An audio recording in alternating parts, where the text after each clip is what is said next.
নমস্কাৰ কি খবৰ মই নিৰঞ্জন বৰা মোৰ ইউটিউব চেনেল নিৰঞ্জন বৰালৈ আপোনালোক সকলোকে পুনৰবাৰ স্বাগতম জনাইছো যেহেতু এইচএসএলসি হাই স্কুল শিক্ষান্ত পৰীক্ষাৰ ৰিজাল্ট আহিলে আজি 10:30 বজাত মই কেনেদৰে আপুনি ৰিজাল্টটো চেক কৰিব আগৰ ভিডিও কিটা চালে হল মই 10 এপ্ৰিলত অহা কথা আছিল কিন্তু এটো উৰা বাতৰি ওলালে আৰু উৰা বাতৰি বুলি ক'ব নাই কাম কাজ সমূহ ওয়েবসাইট বিলাকে কাম কৰা আৰম্ভ কৰিছে কাৰণ মইও ভিডিও বনাইছিলো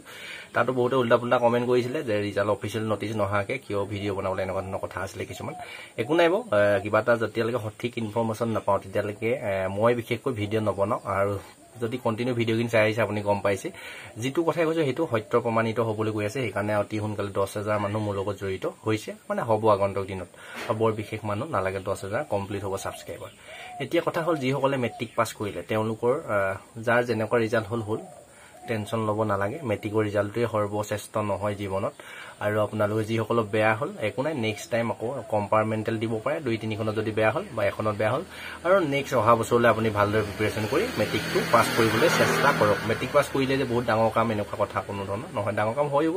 আপুনি এটো জীৱনৰ আটাইতকৈ গুৰুত্বপূৰ্ণ পৰীক্ষা যদি ভাল ৰিজাল্ট কৰিব পাৰে আপোনাৰ পাৰ্চেন্টেজটো আগন্তুক দিনত সহায় কৰিব আৰু আপোনাৰ যিখিনি জ্ঞান লৈছে পাৰ্চেন্টেজতকৈ জ্ঞানটোহে মোস্ট ডাঙৰ ইম্পৰ্টেন্ট কথা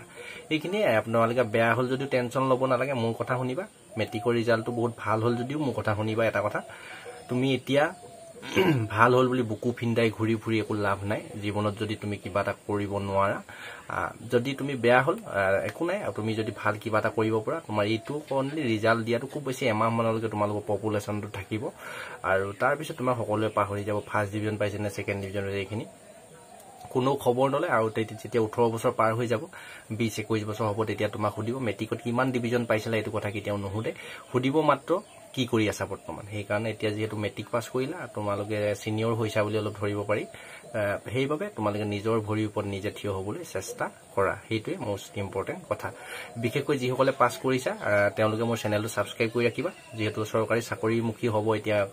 যি সকল চাকৰিৰ প্ৰতি ইন্টাৰেষ্টেড হয় ডিফেন্সত যোৱাৰ প্ৰতি হোক বা আৰ্মিত যোৱাৰ প্ৰতি হোক পাৰামিলিটাৰী ফ'ৰ্জত হোক বা গেট যি চাকৰি তোমালোকে যদি লওঁ বুলি ভাবিছা তেন্তে মোৰ চেনেলটো সাবস্ক্ৰাইব কৰি ৰাখিবা যেতিয়া যি চাকৰি আহে তেতিয়া মই ভিডিও দিবলৈ চেষ্টা কৰিছো তোমালোকে প্ৰতিটো নটিফিকেশন পাবা যেটো পোষ্টে ওলাই যেটো প্ৰতি তুমি যোগ্য হ'বা হেতু পোষ্টতে এপ্লাই কৰিব পাৰিবা এতিয়া মোস্ট ইম্পৰ্টেন্ট কথা এটা ক'বলৈ গৈ আছো তোমালোকে আৰ্টছত ল'বা নে সায়েন্সত ল'বা নে কমাৰ্চত ল'বা যি সকলৰ নিজৰ ওয়েটটো তোমালোকে নিজে জানি লবা ঘৰৰ মানুহৰ কথা শুনিবা কাৰোবাৰ ওচৰতনি তোমালোকে সায়েন্সত লৈ নলবা বা আৰ্টছত লৈ নলবা বা কমাৰ্চত লৈ লবা তুমি যদি ডিফেন্সত যোৱাৰ ইচ্ছা আছে তেন্তে তুমি সায়েন্সত পঢ়িব পাৰা কি যদি পাৰা সায়েন্সত পঢ়া কোনো ডাঙৰ কথা নহয় আৰ্টছত কমাৰ্চত পঢ়িলেও কোনো ডাঙৰ কথা নহয় তাত পঢ়িও তুমি ভাল মানুহ হ'বগে পাৰিবা যদি তোমাৰ ডাক্তৰ হোৱাৰ ইচ্ছা আছে তেন্তে তুমি সায়েন্সত গুচি যাব পাৰা যদি ভাল বিজনেসম্যান কৰো বুলি ভাবিছা তেন্তে কমাৰ্চৰ লাইনত যাব পাৰা যদি তুমি আৰ্টছত পঢ়ি ডিফেন্সত যোৱাৰ বা যিকোনো ষ্টেমত পঢ়িলে হল ডিফেন্সত যাবলৈ কোনো টেনশন নাই তোমালোকে যদি সায়েন্সত পঢ়ি থোৱা এটাই সুবিধা হ'ব আসাম পুলিচ এপিআৰত অলপ সহজতে চাকৰিটো পাবলৈ সক্ষম হ'বা আৰু যেটো আৰ্মিত গলে তোমালোকৰ ডিফেন্সৰ মানে যেটো পাৰামিলিটাৰী ফ'ৰ্জৰ হোক বা আৰ্মি হোক টেকনিক্যাল কিছুমান পোষ্ট ওলাই থাকে য'ত নেকি সায়েন্সৰ বিষয়ে তাৰ কাৰণে তোমালোকৰ অকমান সুবিধা হ'ব আৰু তোমালোকে আৰ্টছত কমাৰ্চত পঢ়িলেও এনেকুৱা সুবিধা নোহোৱা নহয় তাতো সুবিধা আছে তোমালোকে তাতো ললো কোনো প্ৰবলেম নহয় মানে মই এটা কথাই ক'বলৈ চেষ্টা কৰিছো তোমালোকে যেটোৰ প্ৰতি তোমাৰ আগ্ৰহ আছে যেটোত তোমালোকে পাৰিম বুলি নিজে ভাবিছা কষ্ট কৰিব পাৰিম চেষ্টা কৰিব পাৰিম যেটো ভাবিছা হেতু তোমালোকে যোৱা বেলেগৰ কথা শুনি আৰ্টছ নলবা কমাৰ্চ নলবা সায়েন্স নলবা তোমাৰ যেটো চইচ হেতু তুমি নিজৰ ইচ্ছামতে লবা হেতুৱে মূল কথা আৰু ইয়াৰ পিছতে যদি মেট্ৰিকটো পাস কৰিছা তেন্তে তোমালোকে যদি ডিফেন্সত যোৱাৰ ইচ্ছা আছে তেন্তে এনসিসি টো লগত কৰিবলৈ চেষ্টা কৰা যিমান যি হলো তেতিয়া তুমি অলপ মানে কম কষ্ট কৰি মানে অলপ হলো তোমাৰ চাকৰিটো পোৱাত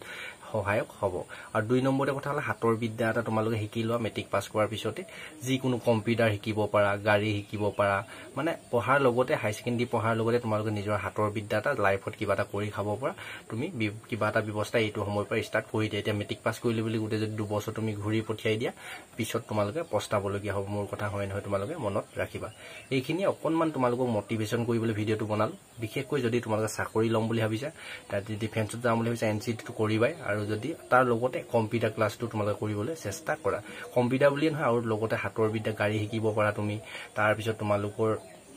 18 বছৰ নহ'লে মই লাইচেন্সটো এলাউ নহয় ল'ৰা ছোৱালীৰ কাৰণে 18 বছৰ হ'লেও তোমালোকে গাঁৱে ভূঞে শিকি থাকা টাউনত চলাবলৈ মই কোৱা নাই তোমালোকে মুঠতে হাতৰ বিদ্যা এটা এতিয়া নিজৰ হাতৰ বিদ্যা পঢ়াৰ লগতে অৰ্জন কৰা মোষ্ট ইম্পৰ্টেণ্ট কথা